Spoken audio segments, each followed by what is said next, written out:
15 de octubre de 1992, Condado de Summit, Ohio. La madrugada del 15 de octubre de 1992 marcó el inicio de uno de los misterios más desconcertantes en la historia criminal del estado de Ohio. 4 estudiantes universitarios prometedores desaparecieron sin dejar rastro alguno en una carretera que habían recorrido cientos de veces antes. Sus nombres eran Jennifer Walsh, de 19 años, estudiante de psicología; Michael Rodríguez, de 20 años, aspirante a ingeniero; Ashley Thompson, de 18 años, especializada en literatura; y David Chen, de 19 años, estudiante de ciencias ambientales. Los 4 jóvenes compartían apartamentos cerca del campus de la Universidad Estatal de Ohio y habían desarrollado una rutina semanal que incluía viajes de regreso a sus ciudades natales los fines de semana. Ese jueves por la noche, después de completar sus exámenes parciales, decidieron adelantar su viaje habitual para disfrutar de un fin de semana largo con sus familias en el condado de Summit. El último contacto confirmado con el grupo ocurrió a las 11:47 p.m. del 14 de octubre, cuando Michael envió un mensaje de texto a su roommate informando que saldrían temprano en la mañana. El vehículo, un Honda Civic azul de 1989 perteneciente a Jennifer, fue visto por última vez en una gasolinera cerca del campus universitario alrededor de las 6:15 a.m. del 15 de octubre. La primera señal de alarma se activó cuando ninguno de los 4 estudiantes llegó a sus destinos esperados. Las familias comenzaron a preocuparse al caer la tarde, cuando las llamadas telefónicas no fueron respondidas. Sarah Walsh, madre de Jennifer, contactó inicialmente a la policía del campus, quien le sugirió esperar 24 horas antes de reportar oficialmente la desaparición. Sin embargo, la situación cambió drásticamente cuando el sheriff del condado de Summit recibió una llamada a las 8:23 p.m. del mismo día. Un conductor había encontrado el Honda Civic abandonado en una carretera secundaria conocida como Route 18, aproximadamente a 45 millas del campus universitario. El vehículo estaba estacionado en el arcén, con las luces de emergencia activadas, pero sin señales de accidente o forcejeo. Los primeros respondientes que llegaron al lugar encontraron una escena que desafiaría toda lógica investigativa. Las llaves del automóvil permanecían en la ignición, las puertas estaban desbloqueadas y todas las pertenencias personales de los estudiantes se encontraban intactas dentro del vehículo. Mochilas con libros de texto, carteras con dinero en efectivo, identificaciones estudiantiles e incluso un teléfono celular completamente cargado estaban dispersos en los asientos. Lo más desconcertante era que no había señales evidentes de lucha, daño vehicular o cualquier indicio que explicara por qué 4 jóvenes abandonarían voluntariamente su vehículo en medio de una carretera desolada. El tanque de gasolina estaba lleno, las llantas en perfectas condiciones y el motor funcionaba normalmente cuando los oficiales intentaron encenderlo. El oficial de policía estatal Marcus Johnson, quien fue el primero en examinar el vehículo, notó detalles que posteriormente se volverían cruciales para la investigación. Las ventanas del automóvil estaban ligeramente empañadas desde el interior, sugiriendo que había sido ocupado recientemente. Además, encontró un mapa de carreteras locales abierto en el asiento del conductor, marcado con una ruta que no correspondía al trayecto habitual que los estudiantes solían tomar para llegar a sus hogares. La carretera donde fue encontrado el vehículo era conocida por los locales como una ruta alternativa menos transitada, utilizada principalmente por residentes de la zona rural para evitar el tráfico de las autopistas principales. La sección específica donde apareció el Honda Civic Estaba rodeada por bosques densos y propiedades agrícolas aisladas, con la casa más cercana ubicada a más de 2 millas de distancia. Durante las primeras horas de la investigación, los oficiales establecieron un perímetro de búsqueda inicial que abarcaba aproximadamente 5 millas cuadradas alrededor del vehículo abandonado. Equipos de búsqueda y rescate con perros rastreadores fueron desplegados al amanecer del 16 de octubre, pero las condiciones climáticas adversas, incluyendo una lluvia constante que había comenzado durante la noche, complicaron significativamente los esfuerzos. Los testimonios de los últimos testigos que vieron a los estudiantes comenzaron a revelar inconsistencias inquietantes. El empleado de la gasolinera, donde fueron vistos por última vez, recordaba claramente haberlos atendido, pero mencionó que Jennifer parecía nerviosa y que el grupo había estado discutiendo sobre direcciones. Según su relato, Michael había preguntado específicamente sobre rutas alternativas para evitar construcciones en la autopista principal. Las familias de los desaparecidos llegaron al condado de Summit durante las primeras 48 horas, estableciendo una presencia constante que presionaría a las autoridades locales durante los meses siguientes. Robert Walsh, padre de Jennifer y veterano de la Guerra de Vietnam, organizó búsquedas civiles paralelas que complementaron los esfuerzos oficiales. Su experiencia militar y conocimiento del terreno local se volvieron recursos valiosos para expandir las áreas de búsqueda. Los investigadores comenzaron a reconstruir meticulosamente los días previos al desaparecimiento, entrevistando a profesores, compañeros de clase y cualquier persona que hubiera tenido contacto con los 4 estudiantes. Emergió un patrón inquietante. Durante la semana anterior a su desaparición, varios compañeros notaron cambios sutiles en el comportamiento del grupo. Jennifer había mencionado sentirse observada en el campus, mientras que Michael había expresado preocupación sobre un vehículo que parecía seguirlos después de clases.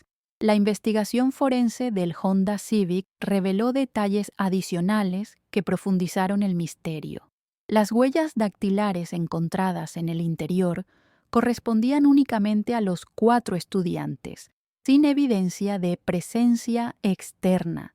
Sin embargo, el análisis del odómetro mostró que el vehículo había recorrido aproximadamente 15 millas más de las necesarias para llegar al punto donde fue encontrado, sugiriendo un desvío no planificado o una parada no documentada. Pero fue el descubrimiento en el maletero del vehículo lo que transformó completamente la naturaleza de la investigación. Oculto bajo la llanta de repuesto, los investigadores encontraron un sobremanila que contenía fotografías que ninguno de los estudiantes había tomado, imágenes que los mostraban en diferentes ubicaciones del campus durante las semanas anteriores, aparentemente fotografiados sin su conocimiento. Las imágenes estaban fechadas y organizadas de manera meticulosa, sugiriendo un nivel de vigilancia que transformó el caso de una posible desaparición voluntaria a algo mucho más siniestro. 16 de octubre, 15 de diciembre de 1992, Condado de Summit, Ohio. El descubrimiento de las fotografías de vigilancia en el maletero del Honda Civic transformó radicalmente la dirección de la investigación. El detective James Richardson, un veterano de 15 años del Departamento de Policía Estatal de Ohio, fue asignado para liderar el caso que ahora se clasificaba oficialmente como secuestro múltiple. Richardson había manejado numerosos casos de personas desaparecidas, pero nunca había enfrentado algo tan meticulosamente orquestado. La primera prioridad fue analizar las 23 fotografías encontradas en el sobremanila. Cada imagen había sido tomada con una cámara de teleobjetivo desde distancias considerables, mostrando a los 4 estudiantes en situaciones cotidianas, caminando entre clases, almorzando en la cafetería del campus, estudiando en la biblioteca y realizando actividades sociales. Lo más inquietante era la progresión temporal de las imágenes, que abarcaba un periodo de 6 semanas antes del desaparecimiento. El laboratorio forense estatal determinó que las fotografías habían sido procesadas en un cuarto oscuro profesional, no en un laboratorio comercial. La calidad del papel fotográfico y las técnicas de revelado indicaban conocimiento especializado en fotografía analógica. Además, el análisis de la tinta utilizada para las fechas manuscritas en el reverso de cada imagen reveló un marcador específico disponible únicamente en tiendas de suministros fotográficos especializados. Richardson decidió expandir la investigación al campus universitario, estableciendo una oficina temporal en la estación de policía del campus. Su primera acción fue solicitar todos los registros de seguridad del campus correspondientes a las fechas de las fotografías. Los videos de seguridad disponibles mostraron a los estudiantes en las ubicaciones y horarios documentados en las imágenes, confirmando la autenticidad de la vigilancia. El detective también ordenó una revisión exhaustiva de todos los empleados del campus, contratistas y visitantes frecuentes que tuvieran acceso a las áreas donde fueron tomadas las fotografías.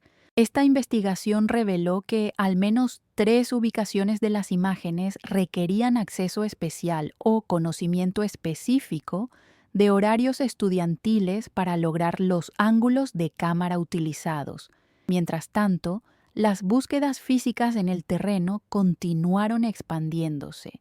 Equipos especializados de búsqueda y rescate, incluyendo buzos para examinar estanques y arroyos locales, cubrieron más de 50 millas cuadradas de territorio rural. Las búsquedas aéreas utilizando helicópteros de la Guardia Nacional de Ohio se llevaron a cabo durante 5 días consecutivos, sin resultados significativos. El 28 de octubre, exactamente 13 días después del desaparecimiento, un descubrimiento importante cambió nuevamente el curso de la investigación.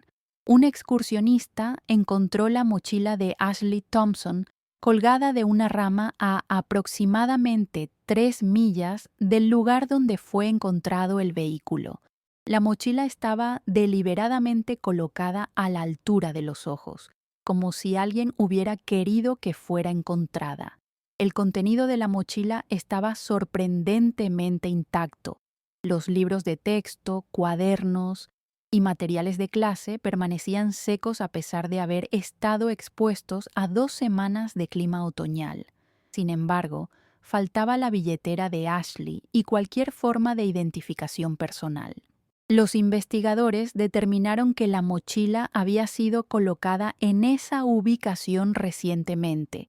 No había estado allí durante las 2 semanas completas. 3 días después, el 31 de octubre, otra pertenencia apareció en circunstancias similares. La chaqueta universitaria de Mijael Rodríguez fue encontrada cuidadosamente doblada sobre una cerca de alambre aproximadamente a 5 millas del vehículo abandonado. Como con la mochila de Ashley, la prenda estaba en condiciones que sugerían colocación reciente. Los bolsillos habían sido vaciados de cualquier contenido identificativo. El patrón de estos descubrimientos inquietó profundamente a Richardson. La colocación deliberada de los objetos personales sugería que alguien estaba controlando el flujo de evidencia, proporcionando pistas calculadas para mantener la investigación activa, pero sin revelar información sustancial sobre el paradero de los estudiantes. La investigación del background de los 4 estudiantes no reveló conexiones obvias con actividades criminales o situaciones que pudieran explicar su desaparición dirigida. Jennifer Walsh mantenía un promedio académico de 3.8, trabajaba a tiempo parcial en la biblioteca del campus y no tenía antecedentes de problemas disciplinarios. Michael Rodríguez era presidente del Club de Ingeniería Estudiantil y tutor voluntario en matemáticas.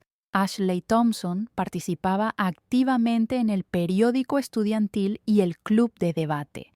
David Chen era miembro del Club de Ciencias Ambientales y voluntario en proyectos de conservación local.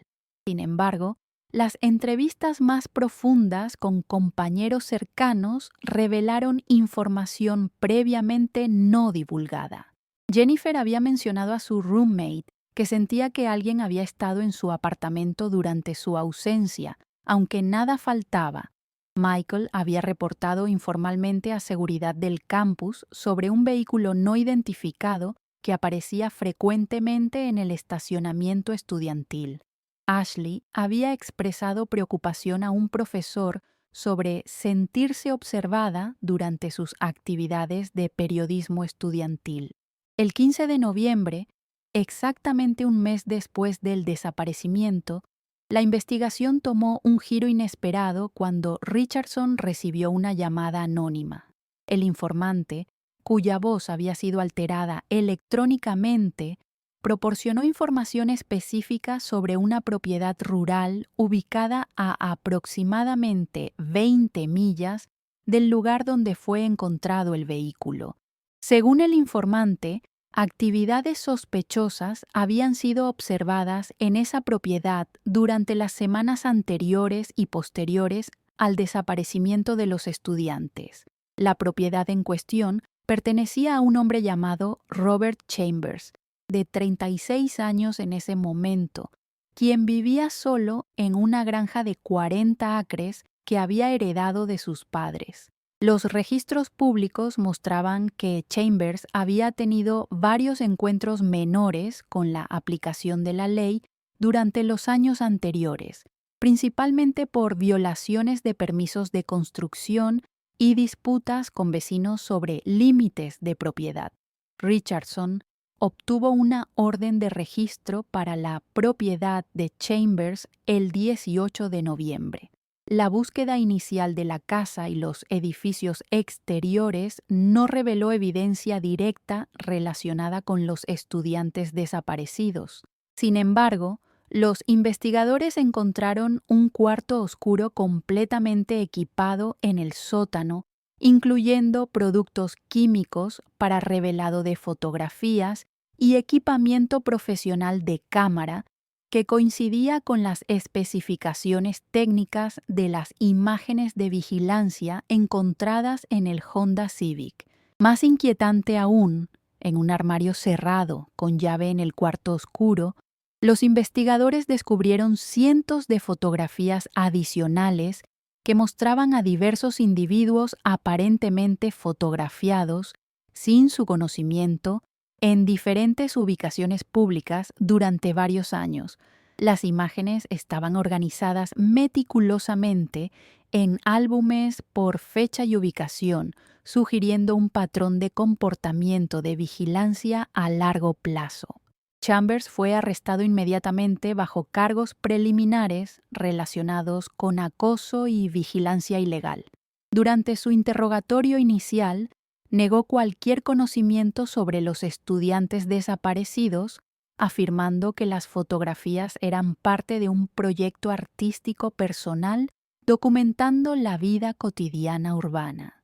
Sin embargo, su nerviosismo evidente y las inconsistencias en sus declaraciones sobre sus actividades durante el período del desaparecimiento aumentaron las sospechas de los investigadores. El análisis forense del cuarto oscuro de Chambers reveló trazas microscópicas de sangre en el piso que habían sido limpiadas recientemente pero permanecían detectables bajo análisis especializado. Las pruebas de ADN estaban en sus primeras etapas de desarrollo en 1992, pero las muestras fueron preservadas para análisis futuro cuando la tecnología estuviera disponible.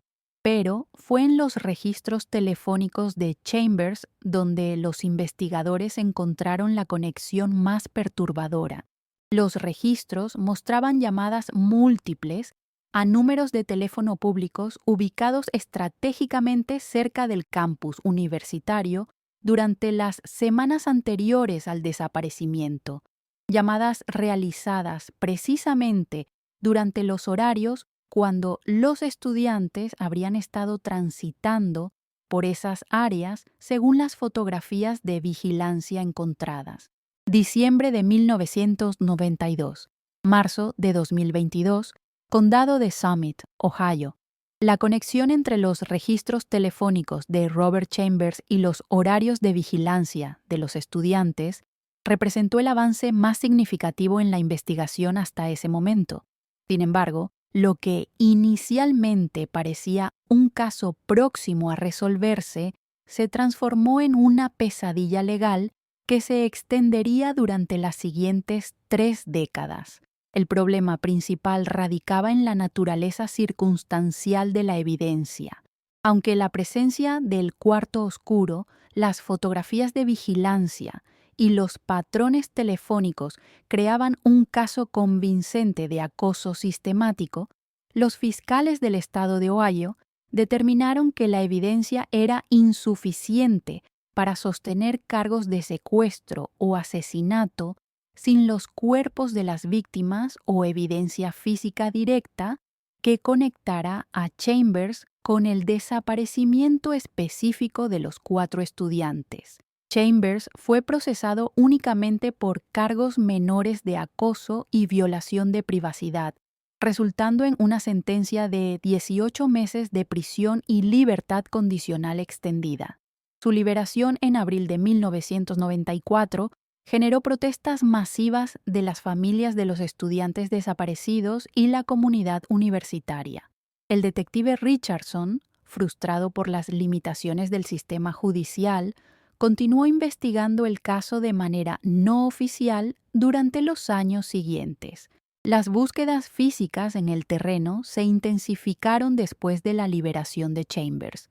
Equipos de voluntarios, liderados por las familias de los desaparecidos, expandieron las búsquedas a áreas previamente no exploradas. Robert Walsh, padre de Jennifer, vendió su negocio de construcción para dedicarse tiempo completo a la búsqueda de su hija y sus compañeros. Durante 5 años consecutivos, organizó expediciones de búsqueda que cubrieron más de 200 millas cuadradas de territorio rural en Ohio. En 1997, un desarrollo tecnológico renovó las esperanzas en el caso. Las muestras de sangre preservadas del cuarto oscuro de Chambers fueron sometidas a las primeras pruebas de ADN disponibles para casos antiguos. Los resultados confirmaron que la sangre pertenecía a Ashley Thompson, estableciendo finalmente una conexión física entre uno de los estudiantes desaparecidos y la propiedad de Chambers. Este descubrimiento llevó a la reapertura formal del caso en 1998, ahora bajo la dirección de la detective Sarah Thompson, quien había sido recientemente promovida a la División de Casos Fríos del Departamento Estatal. Thompson, sin relación familiar con Ashley a pesar del apellido compartido, trajo una perspectiva fresca y tecnología forense avanzada al caso que había permanecido estancado durante años. La detective Thompson ordenó excavaciones exhaustivas en la propiedad de Chambers, utilizando radar de penetración terrestre y equipos especializados en recuperación forense. Las excavaciones, que se extendieron durante 6 meses, revelaron varios sitios de entierro de animales domésticos, pero no evidencia de restos humanos. Sin embargo, los investigadores descubrieron una red de túneles subterráneos conectando varios edificios en la propiedad, túneles que no aparecían en ningún plano arquitectónico oficial. Los túneles contenían habitaciones ocultas equipadas con sistemas de ventilación y suministro eléctrico rudimentario.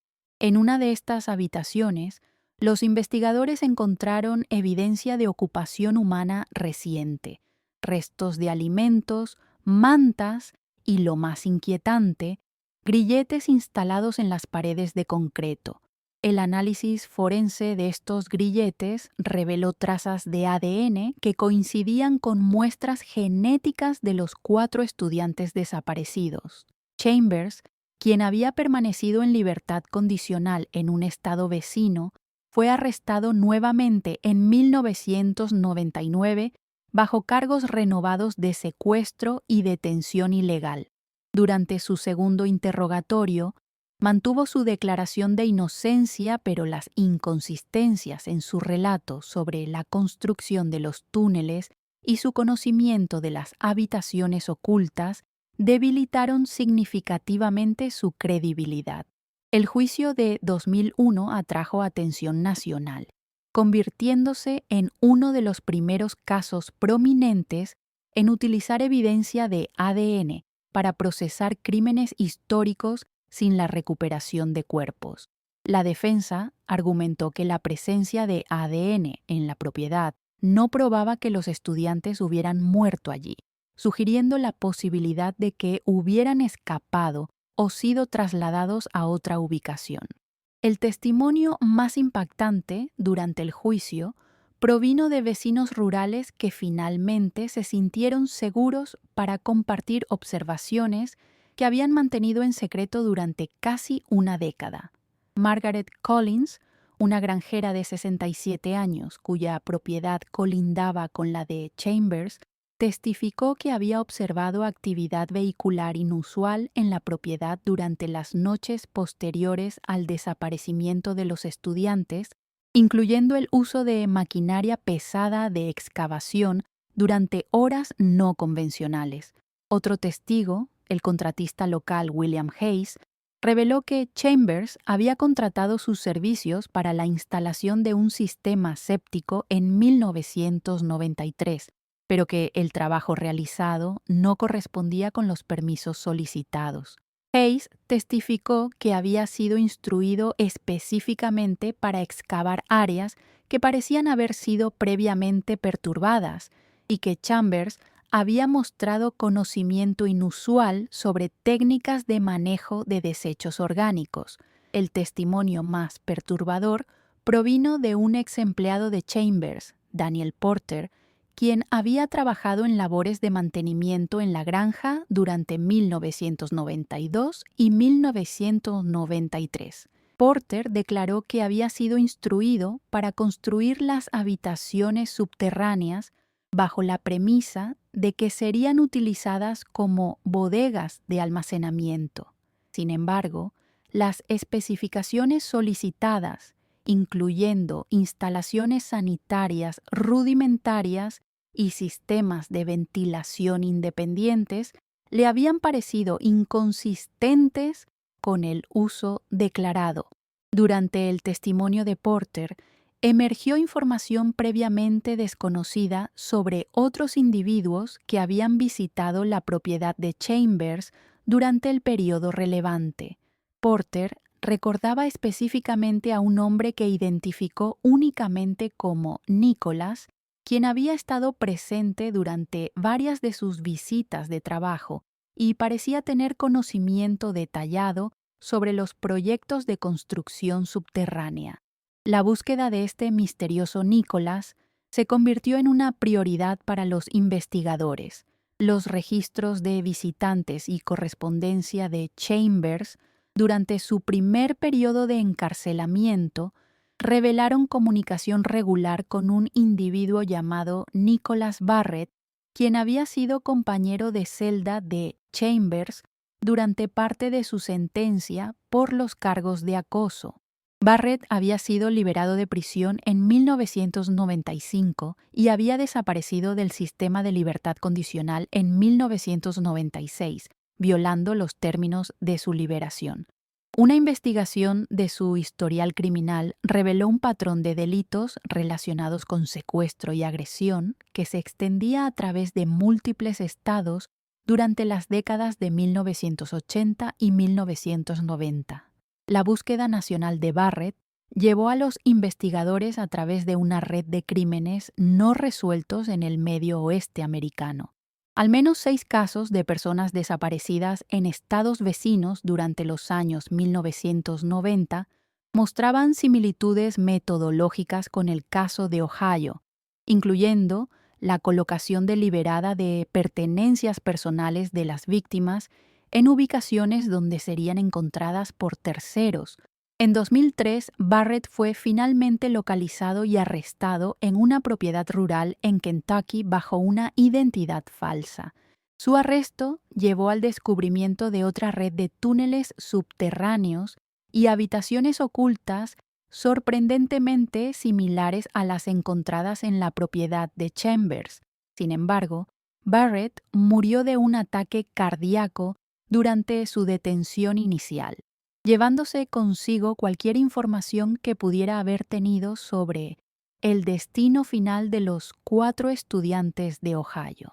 El caso contra Chambers resultó en una condena por secuestro y detención ilegal en 2004, pero sin los cuerpos de las víctimas o una confesión completa, muchas preguntas permanecieron sin respuesta.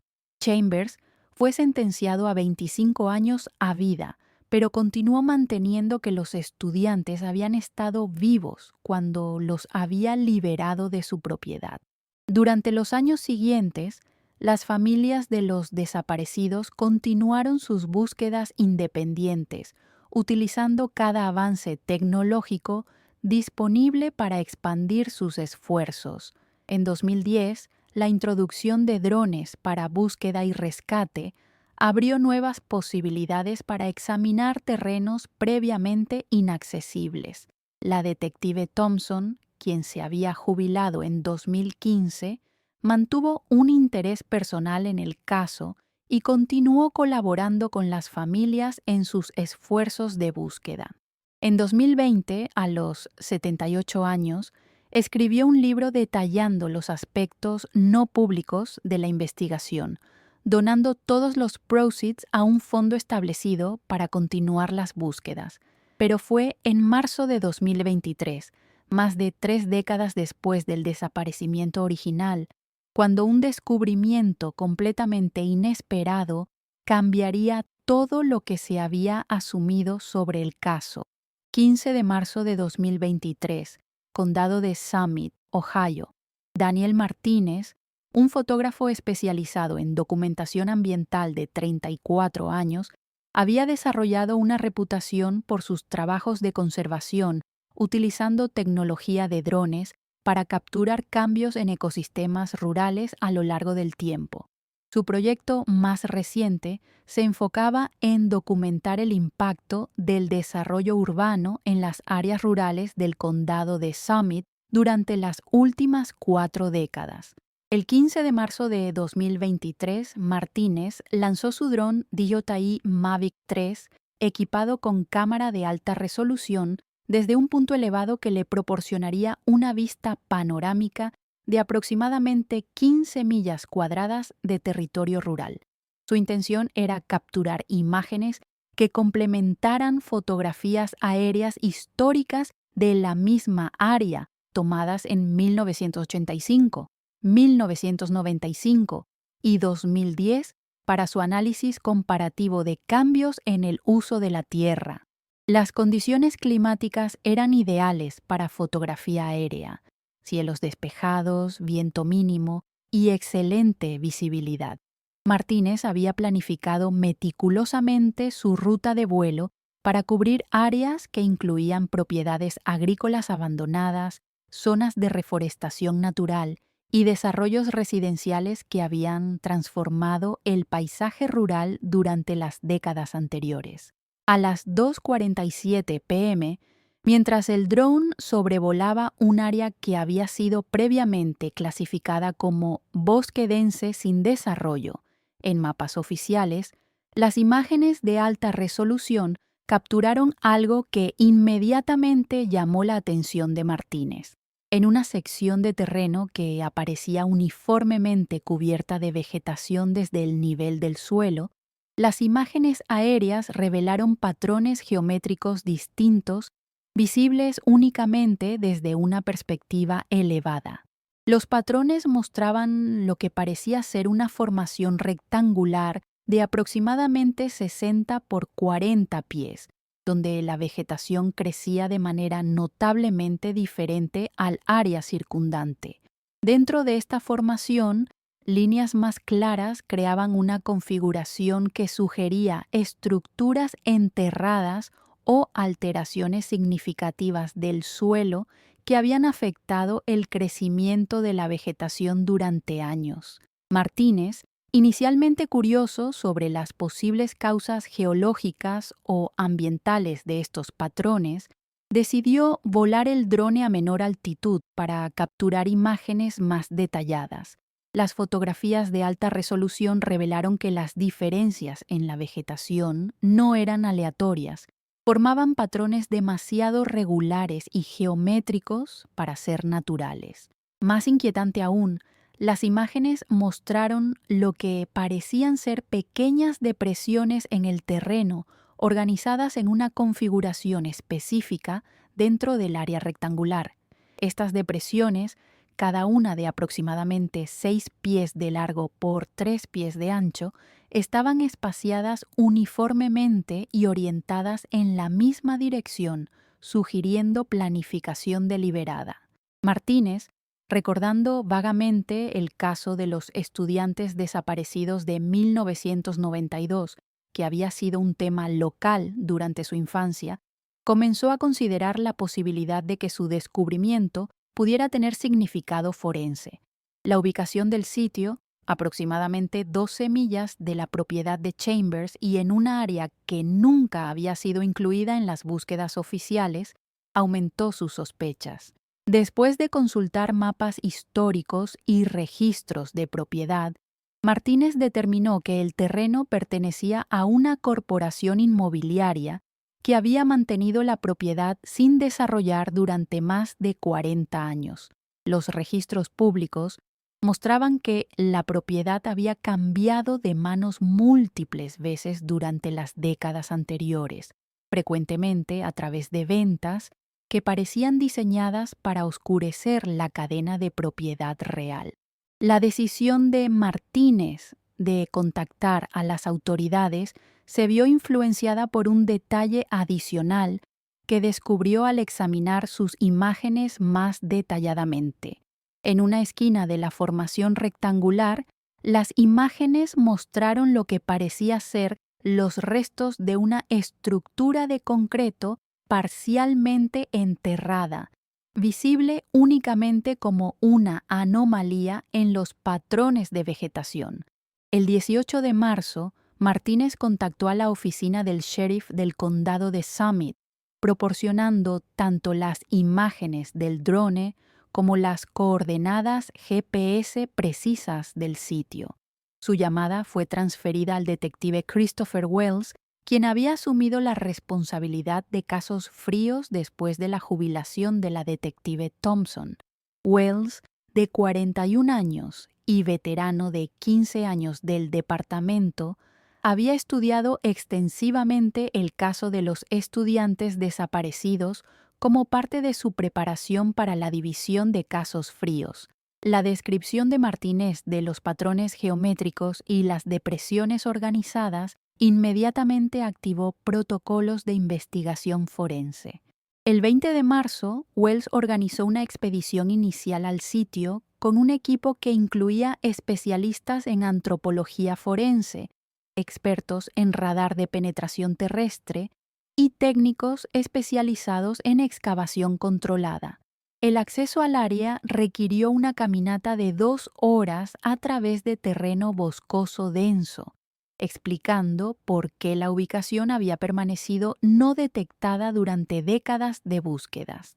La observación inicial desde el nivel del suelo confirmó las anomalías visibles en las imágenes aéreas. Los especialistas notaron inmediatamente que la composición del suelo en el área rectangular era diferente del terreno circundante, con evidencia de perturbación histórica que había sido posteriormente camuflada con plantación deliberada de vegetación específica. El uso de radar de penetración terrestre reveló la presencia de múltiples anomalías subterráneas dentro del perímetro rectangular. Los datos del radar mostraron objetos enterrados de tamaños y formas consistentes con la presencia humana, así como estructuras artificiales que no correspondían con formaciones geológicas naturales. Más significativo aún, el radar detectó evidencia de una estructura subterránea más grande conectada al área de entierro, sugiriendo que el sitio había sido parte de una operación más compleja que simplemente ocultar restos. Los datos indicaron túneles que se extendían desde el área principal hacia múltiples direcciones, con al menos una conexión que parecía dirigirse hacia la carretera más cercana. La decisión de proceder con excavaciones completas fue tomada el 25 de marzo, después de obtener las órdenes judiciales necesarias y establecer protocolos de preservación de evidencia. Las excavaciones fueron programadas para comenzar el 1 de abril utilizando equipos especializados en recuperación forense que habían sido utilizados en casos similares a nivel nacional. Wells también ordenó una investigación renovada de todos los registros de propiedad relacionados con el terreno, así como una revisión de los testimonios de Chambers y Barrett para buscar cualquier referencia a ubicaciones secundarias o actividades fuera de la propiedad original de Chambers.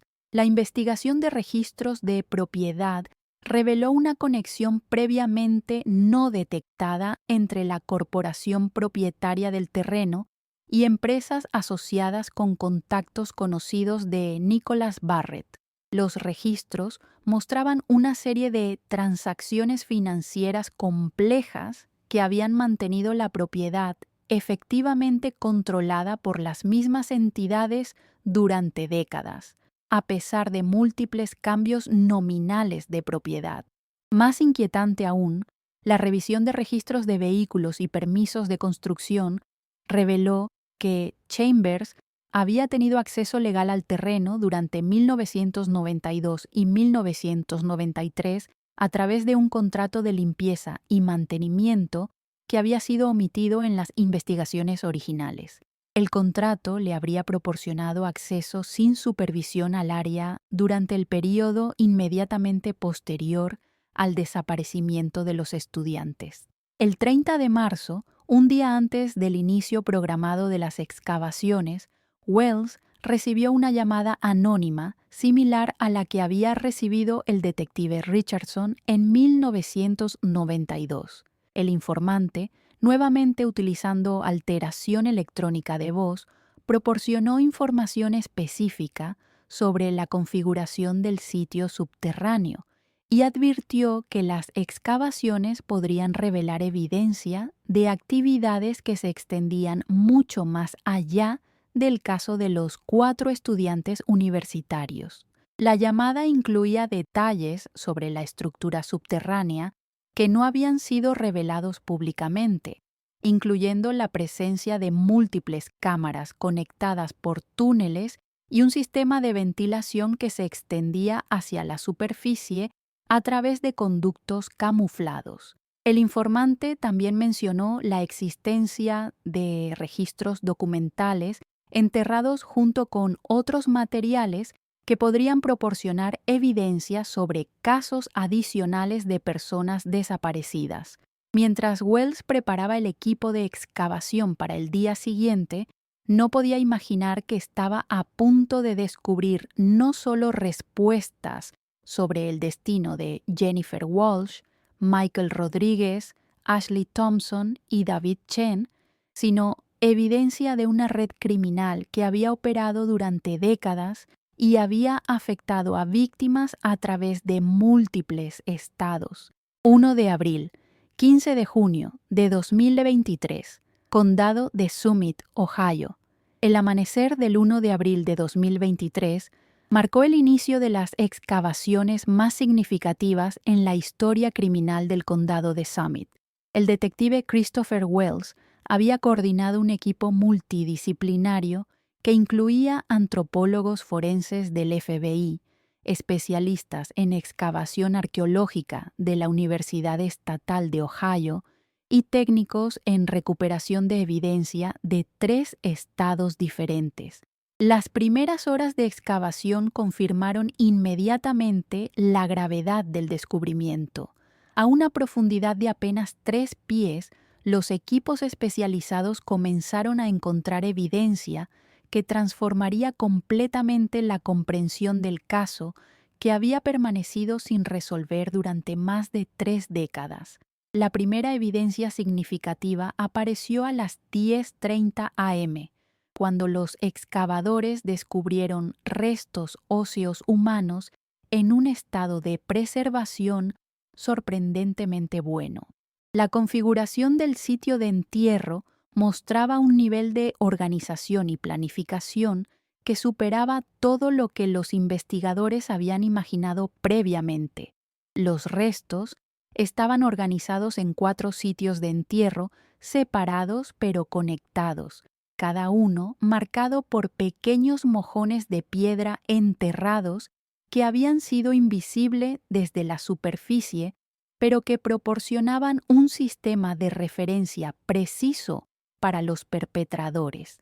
La orientación y espaciamiento de los sitios seguía un patrón geométrico específico que sugería conocimiento especializado en técnicas de ocultación forense. El análisis dental preliminar, realizado en el sitio por la antropóloga forense Dr. Patricia Hayes, confirmó las identidades de Jennifer Walsh, Michael Rodríguez, Ashley Thompson y David Chen. Los registros dentales, preservados meticulosamente por las familias durante 31 años, proporcionaron identificaciones positivas que finalmente dieron respuestas a décadas de incertidumbre. Sin embargo, el descubrimiento de los 4 estudiantes representó solamente el comienzo de revelaciones mucho más amplias. Conforme las excavaciones continuaron expandiéndose siguiendo los datos del radar de penetración terrestre, los equipos comenzaron a descubrir evidencia de sitios de entierro adicionales que no correspondían con ningún caso de personas desaparecidas conocido en Ohio. El 5 de abril, los excavadores descubrieron una cámara subterránea construida en concreto y acero, accesible a través de un túnel que se extendía desde el área principal de entierro. La cámara había sido diseñada como una instalación de almacenamiento a largo plazo, equipada con sistemas de control de humedad y contenedores sellados que habían preservado materiales durante décadas. Dentro de esta cámara, los investigadores encontraron una colección de evidencia que reveló la existencia de una red criminal organizada que había operado a través de múltiples estados durante al menos 15 años.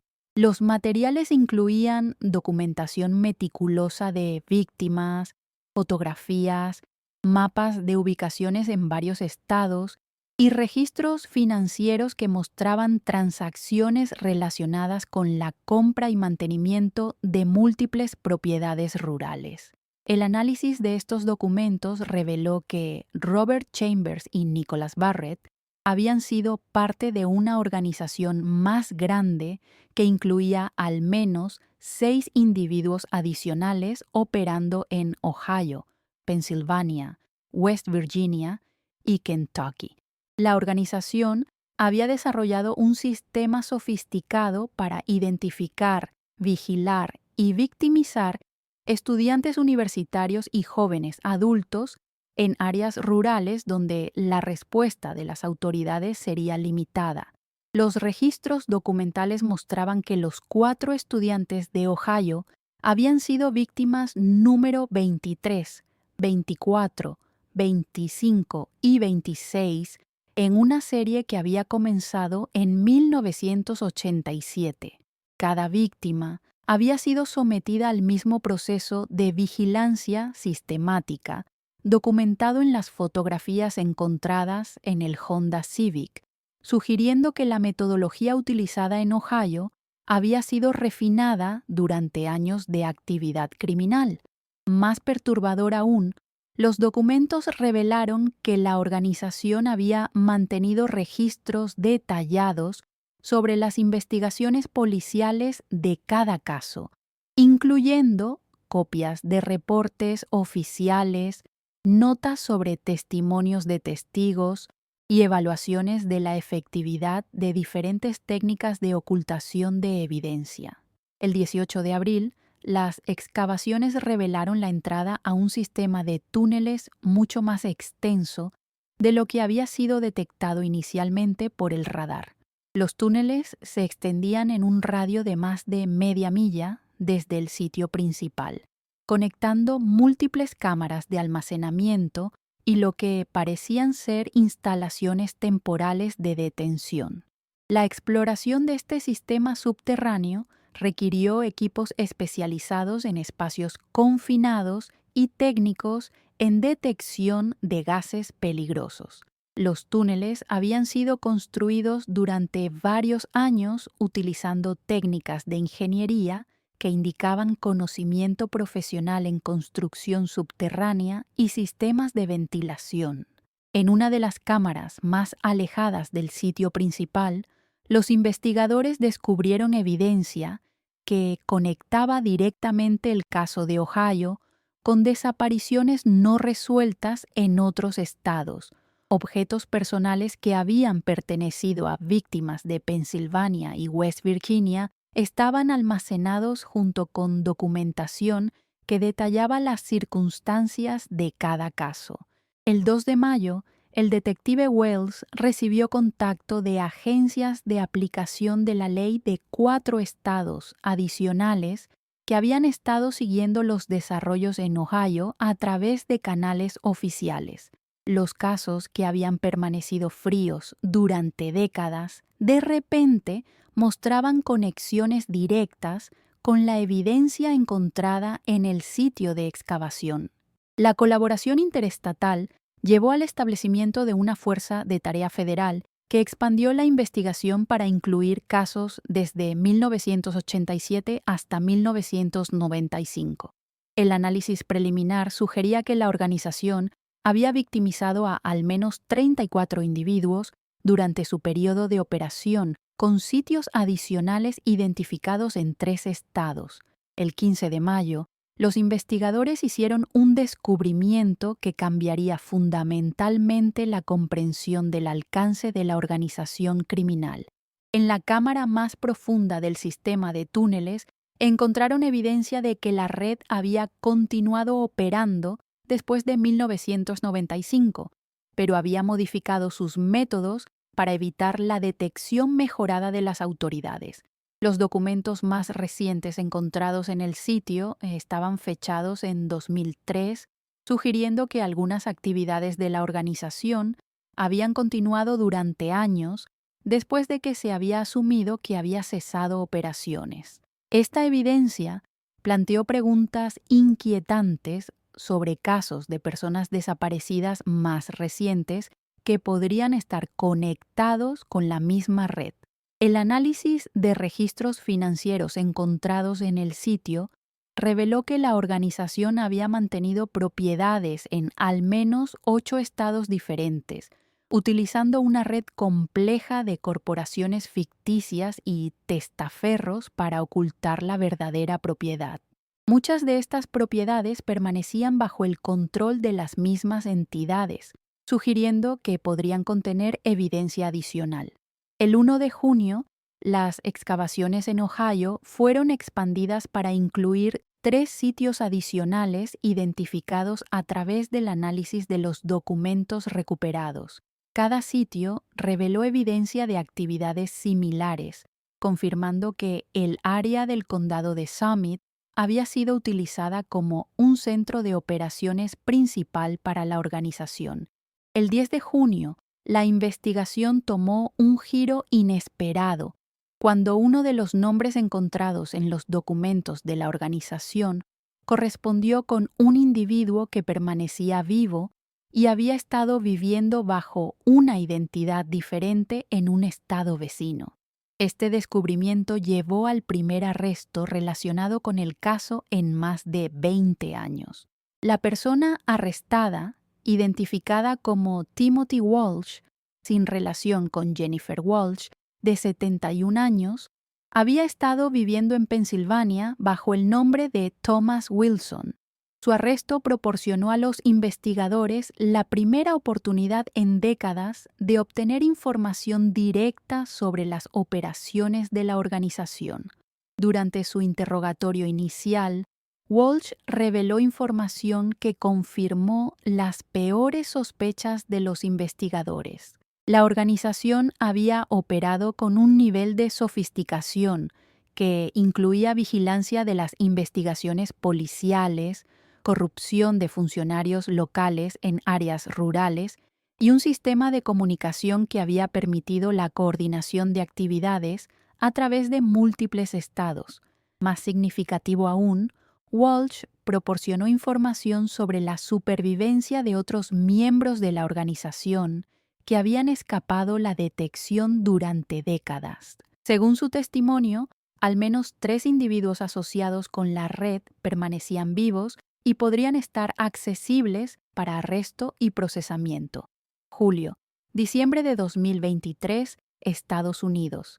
La información proporcionada por Timothy Walsh durante su interrogatorio desencadenó la operación federal más grande relacionada con casos fríos en la historia moderna de Estados Unidos. La operación Raíces Profundas, como fue denominada por el FBI, involucró a agencias de aplicación de la ley de 8 estados y resultó en la investigación simultánea de 47 propiedades rurales conectadas con la red criminal. El 15 de julio de 2023, coordinando sus esfuerzos a través de múltiples zonas horarias, equipos federales ejecutaron órdenes de registro en 23 ubicaciones diferentes. Los resultados superaron incluso las expectativas más optimistas de los investigadores. Se encontraron sitios de entierro adicionales en 6 estados, evidencia física de al menos 52 víctimas y documentación que extendía las actividades de la organización desde 1985 hasta 2005. En Pensilvania, las excavaciones en una propiedad rural similar a la del condado de Summit revelaron un sistema subterráneo aún más elaborado que incluía instalaciones que habían sido utilizadas para detención a largo plazo. El análisis forense de este sitio proporcionó evidencia directa sobre métodos operativos que habían permanecido especulativos durante la investigación inicial en Ohio. La propiedad de Pensilvania también contenía archivos administrativos completos de la organización, incluyendo registros de reuniones, asignaciones territoriales y protocolos operativos que revelaron el nivel de estructura empresarial que había caracterizado sus actividades.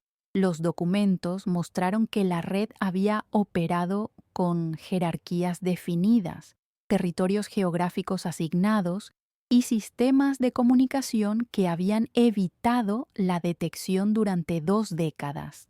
El 3 de agosto, los arrestos comenzaron en serio cuando las ubicaciones de 3 miembros supervivientes de la organización fueron confirmadas a través del análisis de documentos recuperados y el testimonio de Walsh. Gregory Bennett, de 69 años, fue arrestado en West Virginia, donde había estado operando un negocio de equipos de construcción que había proporcionado acceso a maquinaria pesada utilizada en las operaciones de la red. Benjamin Clark, de 73 años, fue localizado en Kentucky, donde había mantenido una existencia aparentemente normal como consultor de ingeniería jubilado. Su arresto reveló que había sido el arquitecto principal de los sistemas de túneles encontrados en múltiples sitios, utilizando su conocimiento profesional para crear instalaciones subterráneas que habían permanecido indetectables durante décadas. El tercer arresto, Samuel Richardson, de 67 años, representó una conexión particularmente perturbadora con las investigaciones originales.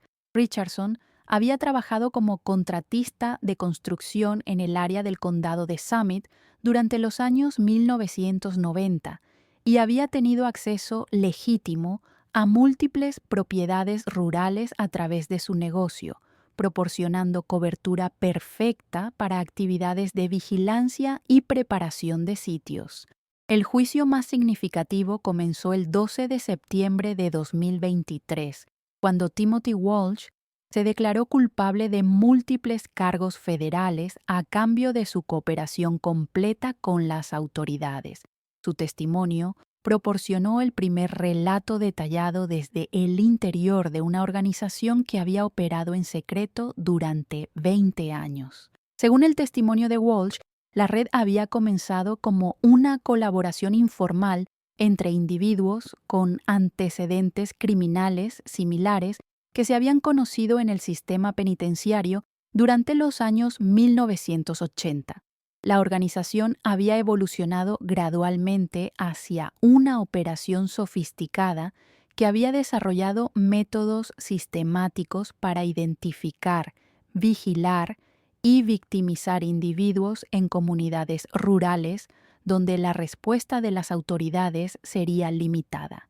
La metodología de la organización había incluido periodos de vigilancia de hasta 6 meses para cada víctima potencial, durante los cuales los miembros documentaban patrones de movimiento, relaciones sociales y horarios de actividades.